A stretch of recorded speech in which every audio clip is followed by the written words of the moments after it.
Hey there, good morning, everybody. As you know, today is the start of early voting, okay?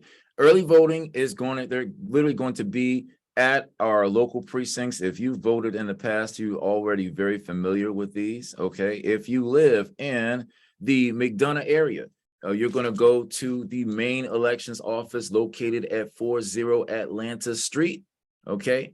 You can go there, and they are open. I'll actually put up a link for you to be able to go and make sure that you can access their voting hours because they do change, okay? However, go vote there today if you're in the McDonough area. If you're in Stockbridge, you can always go to the Merrill Managers Conference Center. They're going to be open, and as well as our Fortson. The Fortson will be open. The library, which is in Hampton, for those residents who live a little closer out in 2081, you want to go to the Fortson Library in Hampton to cast your early vote ballot. For those in Locust Grove, you know where to go. It's down there at the library, 115 Martin Luther King. It's this, as soon as you hit that main strip on the city center, and you just go straight past it, and you want to turn on that street by the post office that's on the corner, okay? Or if you're living in North Stockbridge, JLP Mosley Park, the community center, that's where you go. And if you leave even further, if you're up by Ellenwood almost, okay, then you could go to the Fairview Rec Center in order to cast your ballot, all right? Those are our early voting locations, and we will have a lot of dates for that. We're going to put that information up there to make sure that you get that. All right, now let's go with what everybody has been asking me about. Where do we vote on the questions? All right, so I'm going to share screens with you. We're going to go through it really quickly. If I'm racing, I just want you to know that I'm trying to get through this so that you don't have to sit through a lot of questions. All right, y'all are busy. All right.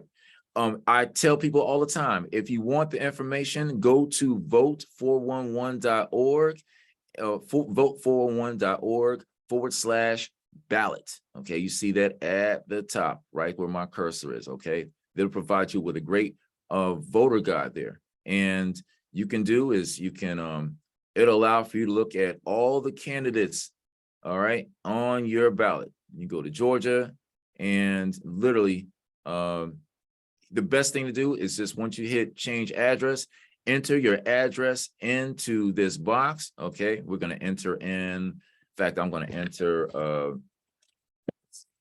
so there we go.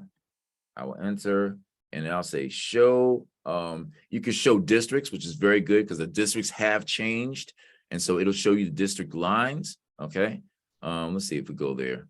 All right, and look at this. Wow, shows you all the way from the feds all the way down. You can confirm districts, and it'll show you who is running in those districts. Okay, you can do it either way. All right, you can go either show districts or show candidates, and it'll literally bring all this up. What happens after you enter in making your selections, you can print this out and take it with you. You can literally take that with you. I don't think you'll be able to. I think probably best for you to look at them while you're in line and fold them up, put in your pocket. Okay, and it's okay for you to kind of refer in terms of who are these people. It's okay to make an informed decision. You're gonna find me down here, State House 116. All right, you're gonna find me. You're gonna find my opponent over here, and it has this information. Hey, look, I'm not gonna say nothing disparaging about him because I don't know the guy. I've never met him, and what I want you to do is make for yourself a very informed decision about how you would vote for him. All right, so here's this information. Here's my information. Okay, you can go through here. The best part is not about looking and say, okay, who has a likelier chance of winning? No, look through these and say, who really represents my values with what I want to see done at the local level. Okay, and I think that's what's important. A lot of people are focused on this, and you get hypersensitized by what you see at Washington, D.C., all right? But this is a state house race. This is not Congress, okay? This is local. If you want to go to Congress to fix that. But a lot of what we do here is local, okay? So go through this and make decisions about, okay, which candidate has a focus about what I like to see done in my community with the money that comes out of my paycheck. Real simple, right? All right, cool. Let's get back to this, and we're going to go straight to the ballot questions because that's what you all really are asking for. All right. And I'm going to go here. You can go to my voter page to get this information. All right. After you click this through, just to answer quick questions, why is the Republican at the top? Because the current governor of Georgia is Republican, and the Republican is at the top. So therefore, the party that is in control, that is the party that you will first see. When you see incumbent, some have asked me, what does that incumbent mean? Incumbent means that's the person who's in there right now, okay? And so if you want the person who's in there right now, send them home on a vacation, you vote for the other person. But what I would highly suggest is you all look up each person, know who they are. All right, let's get down to business. All right. You'll see here under 1 says provide suspension of compensation for certain state officers and members of the General Assembly. I'm going to go down here. It says if the individual is suspended from office following an indictment for a felony. All right. So a lot of this comes about by things that happen currently. The changes in the law don't just happen. It takes something to, it takes an event.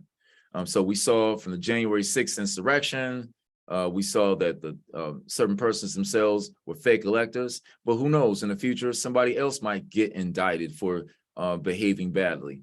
All this asks, do you want them to still get paid for their official duty after they've got indicted? Literally, a district attorney has to bring charges against them before a grand jury. It's a serious prison time, okay? So it's asking, do you want them to still get paid for while they're in their official position while they fight those charges? Either yes, you're for that, or no, you're for that. You're not for that. All right, let's go back. All right, next one, we are looking at the second. Let's go. All right, provides temporary local tax relief after disasters. Okay, this is really simple. This is making sure that you can allow for a governing authority. That means like a county, a municipality, sometimes consolidated governments, because sometimes you have like in Macon-Bibb, you have like a city and a county, they formed a government among themselves, or board of education of each independent county or school system. Can you grant it a tax break in the event that it goes through a severe damage or destroyed as a result of a natural disaster, or any disaster, or located within a nationally declared disaster area? Okay, I think you get the picture. Whether you have it where Hurricane Ian or another hurricane or a tornado comes through, rips apart the area, or if there is a disaster in the form of, let's say, a man-made disaster, okay, whether there's chemical explosion, whether it's more nefarious, like in Tulsa back in early 1930s, okay. If it's declared a natural disaster area, this will allow for the local residents to get a tax break so they can rebuild their local county or government buildings and make sure that you can just give them a break so that they can get back on their feet. By the time they're back on their feet, then they'll pay into this system the same way all of us are. But it's to make sure that we don't overburden areas that have been hardest hit. All right, you get the picture? All right, let's go back. All right, here we go. A, provides ad valorem tax exemption for certain timber products, reforestation, harvesting equipment, okay? And I'm going to cover both of these, A and B, okay? B, expands ad valorem tax exemption for family-owned farms and adds qualified products to the exemption, okay? All right, both of these are roughly about the same. If you are in favor of big timber companies, or really just companies that process timber, I mean, really that haul all of the greenery, the woods that you see around your houses, the ones who are in business to haul all of that wood into paper products and making that available throughout our state and throughout the country, do you want them to get a tax break? Okay, So if you are in favor of big ag getting a tax break, then you will say yes for this. Okay. If you say, well, they're making a lot of profits anyway, after the current governor gave them passed an executive order that allows for them to transport more heavier tons of timber across our roads. I think they have enough money. I want them to pay the same tax that I pay. You'll probably vote no for that. Okay. So that's what that part is on timber. When it comes down to farm products, for part B, during the pandemic, farmers were not able to get their things out to produce to the feed stores, and that means they got their supply chain marked. Their supply chains actually got it actually went through a big quagmire. They're trying to get back out into customers' hands and was asking, can you allow for these farm family operations to be able to get their eggs and get their poultry back up to market? Do you want to give them a tax break? That's all. So big timber, do you want to give big timber a big logging companies the ability to give a tax break? Do you want to give farm families the ability to give a tax break? All right, simple. All right, cool. Let's go back. Tell you all I'm racing through these. All right, let's see. Next. All right, it doesn't have it on your screen, but I will cover it in mine, okay? All right, we're gonna go, some of these, when you print it out fully, it'll show you. All right, we're gonna go here. This is Locust Grove, all right? This is my bill, so yes, all right, I have a bill that got passed that was signed by Governor Kemp and is on the ballot. And this is a homestead exemption for the city of Locust Grove. Currently, Locust Grove has no property tax, but that doesn't mean that it won't always have a tax, okay? Right now, especially as the population growth is happening, and we're seeing right now that there's new developments in Locust Grove. I'm sure for those of you who live there, you already know what I'm talking about, okay?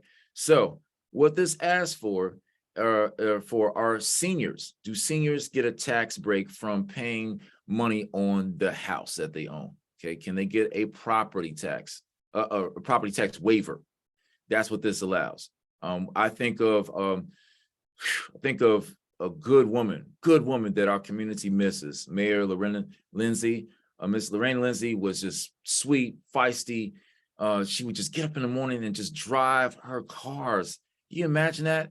99 and more years old, and you're able to drive in the thick of crazy traffic, but that's just who she was. Former stock car racer, just a real jewel of a senior. And we have so many in our community. This will allow for them to get a tax break on their houses. Okay, so that's what you want.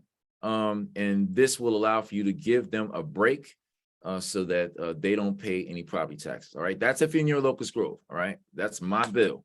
So I want to give a big shout to this bipartisan effort. I worked with our former state representative Andy Welch, our current city councilman Democrat Carlos Greer, and Republican Rudy Breedlove. What this shows is that not everything has to be contentious. You can think of what you want about different names, all right, but different names of people and different actions, but like most things that you don't see that happen at the Capitol, Republicans and Democrats agree on it. We agree on 85% of the bills. We're on about 15% of them, we really disagree with each other on it. But on most of it, and I mean, like I said, over 80% of it, we agree, okay? So this is one of those things that that Republican, Democrat, none of that, any of those residents who are seniors can be able to take advantage of this tax break. And it is a 100% tax break. That's right. They won't be able to pay on that house or anything. They can live on a fixed income and live well. All right. That's all, y'all. If you want more information on me, of course, you can always go to my website. And certainly that is at el4staterep.com. Okay, el4staterep.com. I stay active. I believe that if you stay active, you don't have to get active, okay? And so we're doing our food giveaways. We've done a lot in the community. If you want to give, all right, look me up on Act Blue. I'm on Act Blue, y'all. Go there and you can, it's real easy, secure.actblue.com/donate/EL111. I'll be in District 116 this time, but I'm currently your 111th House District State Representative. So feel free to go there and show your brother some love, okay? It gets a little hard out here. All right, y'all. And I think that's it. I have covered it. And I think the last question on some of you might actually have this on your ballot. It's whether or not we as state lawmakers are allowed to get a higher compensation. Right now, state lawmakers don't get paid much. Most of your teachers get paid more than we do. And it's made that way by design. If the wealthy can just put their people in power and fund them by a whole lot of other means, except then what that does is it allows for the rich to be able to stay in power, and working class regular people like yours truly will have to always fundraise, always ask for money from people who believe in what we're trying to do. What this now does, it will allow for us to get a 60% raise in salary so that we can continue this work. And that's something that you're going to have to decide. For me, I abstained from that vote. I asked to be recused from it because I really didn't think that you sent me here to try to get a bigger salary for myself. All right. But that doesn't mean that I'm not in favor of making sure that I can and still be able to hold more town halls and still be more accessible. That does cost money. And all it means is that it'll be locked into the Constitution where I can get a pay raise, or that our members will be able to get that pay raise so that we can do the work, or we just keep things as they are. I'm okay with either. You can give a pay raise, or you want me to send me out here and still work so that I can still be able to hold town halls and talk to people and get them going. Fine, then I'll just do it. This is what we do. Let's do it. So either way, it depends on what you want. All right. That's all. Thank you all for reaching out for me, and always know that this is a system that works if you stay active about your vote. All right. El-Mahdi Holly, y'all take care of yourselves. All right. Go vote.